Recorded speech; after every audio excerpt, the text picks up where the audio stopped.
A Supreme Court of India bench led by Justice Ashok Bhushan today heard a petition by Justice Aishwarya, former Chief Justice of Andhra Pradesh High Court, challenging the order of the Andhra Pradesh High Court calling for an investigation into a private telephonic conversation between the former judge and an individual regarding the conduct of a sitting Supreme Court judge.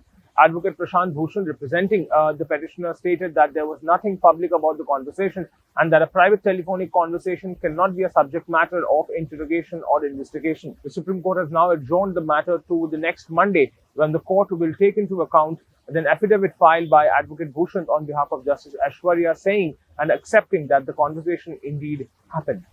Moving forward, the Supreme Court bench led by Chief Justice of India S.A. Bobde categorically stated that the Supreme Court of India is thinking of staying the implementation of the three farm laws and that it was not happy as to how the central government has dealt with the entire farmers' protest issue. It has said that it is thinking of having or formulating a committee of independent members, and by the time the committee hears both the sides of the dispute and reports back to the Supreme Court, until then, the legislation of the Three Farm Act's implementation would continue to be stayed.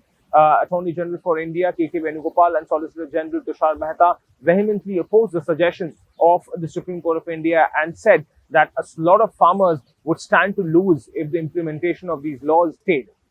Lastly, while hearing a case challenging the 2017 rules to the Prevention of Cruelty to Animals Act, the Supreme Court of India observed that there was a clear difference between sale and confiscation of animals, and that the Supreme Court does not want any kind of confiscation of animals before a person is convicted, as in said in the Prevention of Cruelty to Animals Act. However, it said that it's not against the sale of the animal, because sale would only give income to the person selling the animal. However, confiscation before conviction would only mean a lock-up situation where the animal could get hurt when it's locked up in custody. Well, that's all from the Supreme Court today.